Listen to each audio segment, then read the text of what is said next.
Hello student, welcome to your channel finance by doctor Ratika. I hope आज का video देखने से पहले तुमने इसका मेरा पहला वाला वीडियो देखा होगा वर्किंग कैपिटल का, जिसमें मैंने एक बहुत बेसिक क्वेश्चन लिया था कि how to calculate working capital और how to make a statement for working capital. आज मैं एक दूसरा क्वेश्चन ले रही हूँ, दूसरा पैटर्न का ले रही हूँ। ये हो सकता है तुमको थोड़ा सा डिफ़िकल्ट लगे, पर कोई बात नहीं, तुम मेरा पूरा वीडियो देखोगे तो ये ईजी हो, तुम्हारे लिए बहुत ईजी हो जाएगा। और इसमें कुछ नए पॉइंट्स हैं जो पहले वाले वीडियो में नहीं थे। From the following information presented by manufacturing company prepare a working capital requirement. Expected month of sale कितनी दे रखी तुम्हें? 32,000 यूनिट एट 10 पर यूनिट।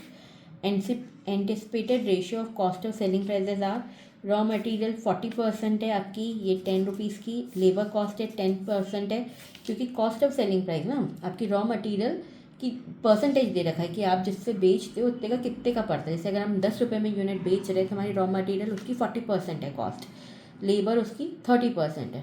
मतलब ऑब्वियस सी बात है, जो रिमेनिंग 30% है वो हमारा क्या है? प्रॉफिट है। बजटेड ओवरहेड आपके कितने हैं? 16,000 रुपीज़ है पर वीक। ठीक है। ओवरहेड एक्सपेंस है, मतलब ये जो ओवरहेड है इसमें डिप्रिसिएशन इंक्लूडेड है 4,000 पर वीक का। Plant stock will include raw material for rupees 96,000, 16,000 unit of finish goods. Material will stay in process for 2 week. मतलब बेसिकली ये आपका क्या है? वर्क इन प्रोग्रेस का टाइम ड्यूरेशन है। डेटर्स को आप 5 वीक्स का ड्यूरेशन दे रहे हो। Creditors is allowed 1 month. Lag in payment of overhead is 2 week. 25% of sales is assumed against cash. तो क्रेडिट कितनी हो जाएगी आपकी? अगर 25% ये है तो ऑब्वियस सी बात है कि आपका जो रिमेनिंग 75% है आपका, वो आपकी क्या है? आपकी क्रेडिट सेल्स है। ठीक है ना। और cash in hand is expected to be 25,000. Assume that the production is carried out evenly throughout the year. Wages and overhead is accrued similarly. Assume a 4 week of month. अब तुम एक चीज़ देखना बेटा, यहाँ पे 5 वीक है, यहाँ पे 2 वीक्स है। और क्रेडिटर्स को हमको कब पेमेंट देना रहता है? 1 मंथ। तो हमेशा ध्यान रखना, या तो पूरा क्वेश्चन मंथ में होना चाहिए, या वीक में होना चाहिए, या डेज में होना चाहिए। अब यहाँ पे सिर्फ एक चीज़ मंथ में है, तो इसको हम कन्वर्ट कर लो, तो ये 4 मंथ की जगह क्या हो जाएंगे? 4 वीक्स हो जाएंगे, क्योंकि 4 वीक्स होते हैं एक मंथ में, आपको क्वेश्चन में मेंशन्ड है। ठीक है। तो हम पूरा क्वेश्चन वीक के हिसाब से करेंगे। स्टार्ट करें। सबसे पहले मैं तुमको वर्किंग नोट बता देती हूँ। ठीक है। वर्किंग नोट में सबसे पहले हम आपका रॉ मटेरियल आता है, तो रॉ मटेरियल के लिए हमको कुछ कैलकुलेट नहीं करना है। जैसे हमने पहले के क्वेश्चन में क्या था कि into 1 month divided by 12 month. आपको रॉ मटेरियल दे रखा है एज इट इज़ कि आपको 96,000 रुपीज़ लगेंगे, तो ये एज इट इज़ आ जाएगा, उसमें आपको कुछ नहीं करना है। दूसरा होता है आपका वर्क इन प्रोग्रेस कैलकुलेट करना। तुमको याद है मैंने पहले क्वेश्चन में तुमको बताया था वर्क इन प्रोग्रेस 3 चीज़ों से बना होता है: raw material, labour and overhead. इसका आपको 100% लेना होता है, इसका 50% और इसका 50%। रॉ मटेरियल पर यूनिट कितना है आपको? 40% है, मतलब 10 रुपीज़ का 40% इज़ योर 4 रुपीज़।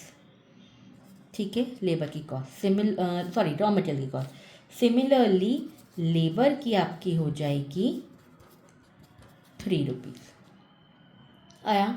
और ओवरहेड की कॉस्ट कैसी होगी बेटा? देखो ओवरहेड्स में आपको क्या दे रखा है?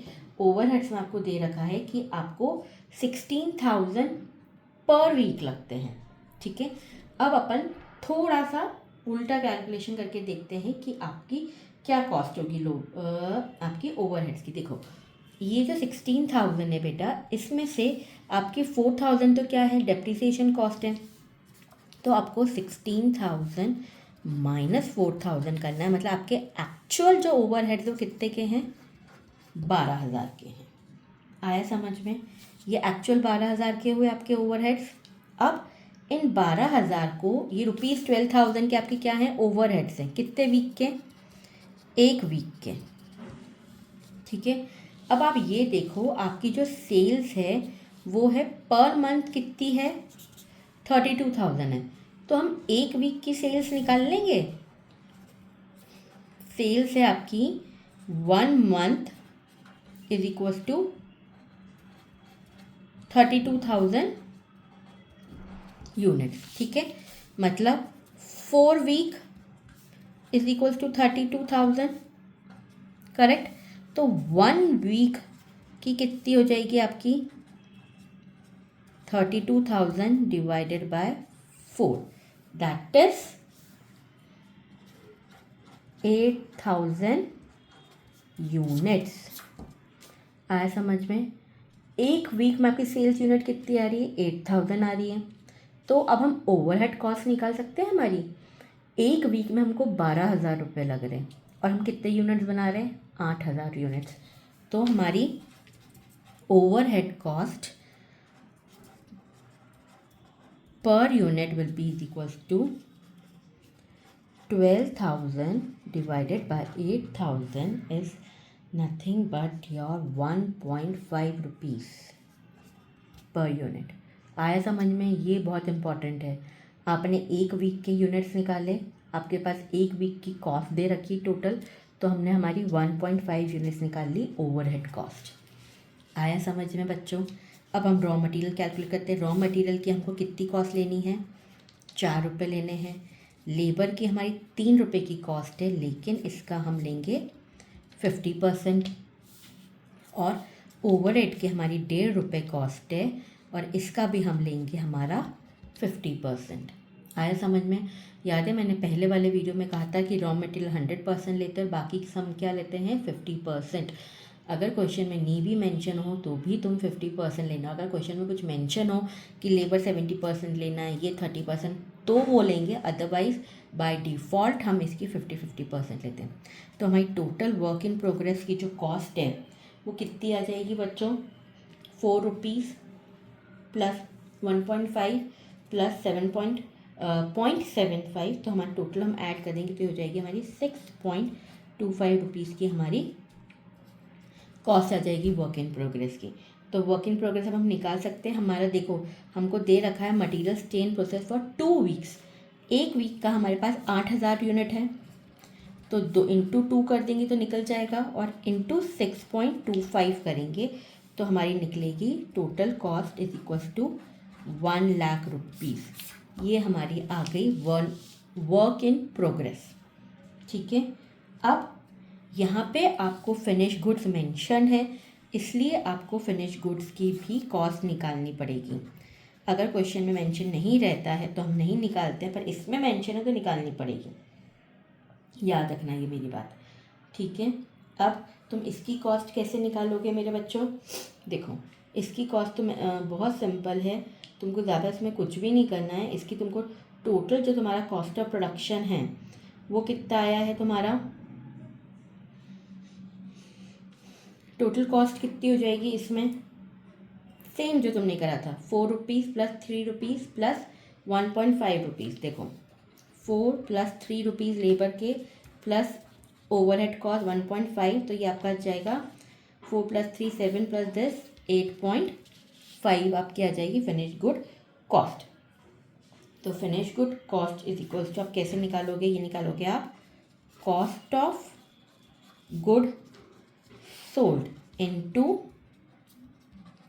Finish good period. देखो आपको पीरियड तो मेंशन नहीं है, तो कॉस्ट ऑफ गुड कितना है हमारा 8,000 है, इनटू 8.5 इसकी कॉस्ट आ जाएगी, इनटू पीरियड हमने कितने बनाए हैं, 16,000 यूनिट बनाए हैं, डिवाइडेड बाय 8,000 यूनिट्स जो हमारी एक वीक की रहती हैं। तो ये हो जाएगा हमारा टोटल जो आंसर है इसका, ये आ जाएगा 1,36,000। तो ये हमारी हुई फिनिश गुड कॉस्ट। आया समझ में? अब सेम हम हमारा डेटर्स निकाल लेंगे। डेटर्स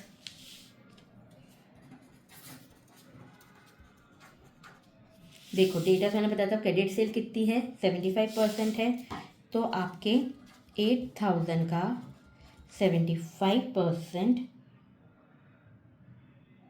ठीक है, 8,000 का 75% आप कैलकुलेट करते हो तो आपका कितना आ जाएगा बच्चों, 8,000 का आपका 75% वुड बी और 6,000 रुपीज़, 6,000 रुपीज़ नहीं sorry 6,000 units.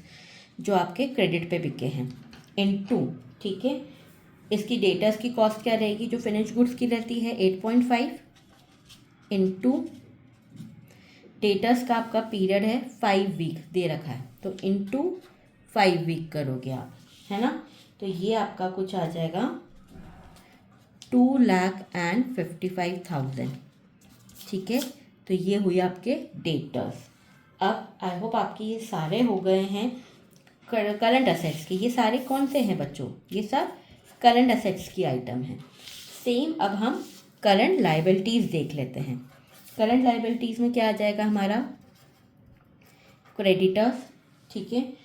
Creditors, credit purchase मतलब हमारा रॉ मटेरियल कितने का है 8,000 यूनिट्स है 1 वीक का, तो हमको कितने वीक के लिए अलाउ होता है 4 वीक के लिए। और रॉ मटेरियल कॉस्ट कितनी है हमारी 4 रुपये है, क्योंकि हमने रॉ मटेरियल लिया तभी तो हमारे क्रेडिटर्स बने ना, आया कि है कि नहीं है, तो इनटू 4। ये मत बोलना कि क्रेडिटर्स की पर यूनिट कॉस्ट नहीं दी है, क्रेडिटर्स की कोई भी नहीं देगा, वो तुम्हें लॉजिक लगाना है कि क्रेडिटर्स तुम्हारे रॉ मटेरियल के ऊपर होते हैं, जो जिनसे हमने रॉ मटेरियल ख़रीदा है तो वही उसी प्राइस पे निकलता है रॉ मटेरियल की प्राइस पे। तो ये तुम्हारा हो जाएगा 1,28,000 बच्चों। और एक लास्ट आइटम है तुम्हारी आउटस्टैंडिंग ओवरहेड्स। तो ओवरहेड्स के लिए तुम्हारा कितना हो जाएगा, कितने हैं तुम्हारे 12,000, ठीक है। 12,000 डायरेक्टली निकाल लेते हैं ना मैं, ₹12,000 तो बस। और कितने की है ओवरहेड का पेमेंट 2 वीक्स का है, तो बस 12,000 इंटू 2 वीक्स दैट इज़ 24,000, ठीक है। ये दोनों क्या है तुम्हारी करंट लायबिलिटीज़। अब हम निकाल लें, अब हम स्टेटमेंट बना लें डायरेक्टली हमारा। देखो बहुत सिंपल है, हमको कुछ भी नहीं बनाना है, हमको लिखनी है हमारी सारी करंट असेट्स। देखो सबसे पहले आ जाएगी हमारी रॉ मटेरियल 96,000, फिर हमारी आएगी work in progress that is approximately हमारा वर्क इन प्रोग्रेस कितने का है 1 लाख का। फिर फिनिश गुड्स हो जाएगा हमारा 1,36,000 का। फिर हमारे आ जाएंगे डेटर्स 2,55,000।